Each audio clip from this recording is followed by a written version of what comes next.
Waktu itu, lanjutnya, Dewi Taroro diajak pacarnya berjalan-jalan di seputar hutan Baluran. Dijelaskannya, ketika sedang berdiri di tepian curah tangis, tiba-tiba Dewi Taroro didorong pacarnya dengan kerasnya hingga terlempar ke bawah curah tangis yang kedalamannya kurang lebih 18 meter, dan dipenuhi bebatuan besar. Tragisnya lagi, kepala Dewi Taroro pecah membentur bebatuan. Dan itu tampak terlihat dengan jelas dari atas curah tangis. Nah, ketika masyarakat Bajul Mati dan Batangan berduyun-duyun hendak mengangkat mayat Dewi Taroro, namun beberapa orang yang turun sesampainya di dasar curah tangis tempat Dewi Taroro kaget bukan alang kepalang. Karena, dengan pelan-pelan namun pasti jasad Dewi Taroro menghilang, dan tak membekas seperti tak pernah ada kejadian apapun, ungkap Ki Ageng dengan pandangannya menerawang. Ditambahkannya, bukanlah hal yang mengherankan jika curah tangis terkenal angker dan selalu minta korban yang kejadiannya selalu beraneka ragam. Ada kalanya jalan itu kelihatan lurus padahal sebenarnya tikungan. Bahkan juga ada sewaktu melewati jalur yang melintas curah tangis tiba-tiba ada seorang perempuan akan menyeberang di tengah jalan. Ada juga peristiwa yang dialami seorang pengendara ketika masuk di tengah jalan tikungan curah tangis itu, tiba-tiba lampu kendaraannya mati seketika, dan banyak lagi kejadian aneh dan tragis lainnya yang dialami banyak orang. Jadi kecelakaan-kecelakaan di jalur tengkorak hutan Baluran yang sering berakibat korban nyawa itu merupakan wujud tumbal dendam kesumatnya Dewi Taroro. Karena Dewi Taroro telah dikhianati dan dilempar ke dasar curah tangis oleh pacarnya sendiri, imbuhnya. Ada kalanya alunan suara tangis nan mengharukan kerap terdengar dari kesunyian yang senantiasa meronai curah tangis.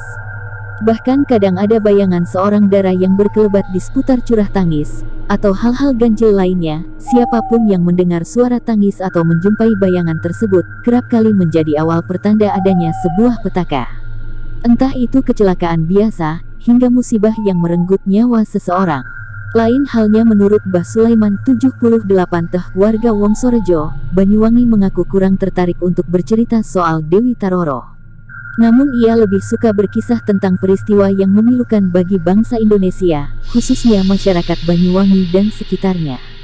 Yakni, semasa meledaknya peristiwa G30 SPKI sekitar 1965-an. Karena curah tangis menjadi tempat pembuangan para mayat. Saat itu banyak mayat-mayat yang dicap sebagai orang PKI yang dibunuh dan dilemparkan begitu saja ke dasar curah tangis. Jumlahnya pun tak dapat terhitung lagi, sekitar ratusan bahkan mungkin ribuan mayat yang dibuang. Jika saya mengingat kejadian itu pembuangan mayat, saya merasa ngeri sendiri, kenang Mbah Sulaiman. Tidak hanya itu saja, lanjutnya, pada 1980-an pun juga ada peristiwa yang tak kalah mengerikan.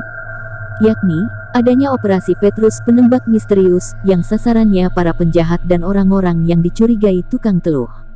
Bahkan para korban Petrus itu tidak hanya dibuang dan dilempar ke dasar curah tangis namun juga tergeletak di sepanjang ruas kiri kanan jalan hutan Baluran. Dan pada masing-masing mayat ada uangnya sekitar 50.000, ya mungkin memang sengaja disiapkan untuk ongkos ngubur mayat-mayat tersebut. Jadi jangan heran kalau di sepanjang jalan hutan Baluran terutama curah tangis kelihatan angker serta banyak terjadi kecelakaan dan selalu minta korban. Ya, karena itu tadi, ungkapnya tanpa mau meneruskan. Pada tahun 2005, ada kejadian memilukan ketika rombongan sebuah media tabloid usai menggelar acara konsolidasi, sekitar pukul 21.15 waktu Indonesia Barat melintas di jalur tengkorak hutan Baluran tersebut. Posisinya sendiri tidak jauh dari jembatan curah tangis. Kendaraan rombongan media tabloid itu mengalami musibah. Menurut Denny Sunanudin saksi mata yang juga adalah korban selamat, saat itu kendaraan yang ditumpanginya hanya berkecepatan tidak kurang dari 50 km per jam karena kondisi jalan yang memang gelap karena kurangnya penerangan. Setelah melintas di curah tangis tiba-tiba ban belakang sebelah kanan terlepas. Ternyata as gardannya patah.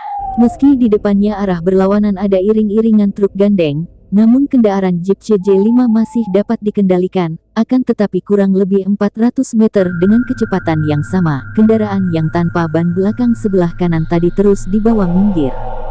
Selama jalan tadi ada percikan-percikan api berhamburan yang keluar dari velg ban.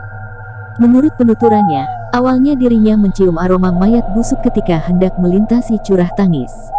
Namun kemudian menghilang, tapi kurang lebih 700 meter bau busuk mayat tersebut muncul lagi, tak lama menghilang lagi. Dan setelah berjalan kurang dari 1 kilometer, bau busuk mayat yang lebih menyengat muncul lagi. Tiba-tiba ban belakang sebelah kanan lepas. Syukurlah, walau di arah depan ada iring-iringan truk gandeng, kebetulan saya yang memegang kendali setir berusaha tetap tenang sambil terus berdoa. Alhamdulillah, selamat dan tak ada korban, kenang Denny Sunanuddin mengenang malam tragedi yang tidak mungkin bisa hilang dari ingatannya. Menurut penduduk sekitar, angkernya jalur tengkorak dan curah tangis tak lain sebagai dendam Dewi Taroro yang selalu meminta tumbal dari jalan ini. Bahkan terkadang di waktu-waktu tertentu alunan suara tangis sering terdengar di curah tangis yang mengalun lembut di tengah kesunyian, bahkan sering terlihat sekelebat wujud tak wajar di curah tangis ini. Mulai saat ini waspadalah jika melintasi hutan baluran apalagi mendekati curah tangis, karena bukan hanya medannya yang angker, tetapi juga memang kondisi jalannya yang berada di jalur maut, apalagi jika kondisi jalanan basah usai hujan.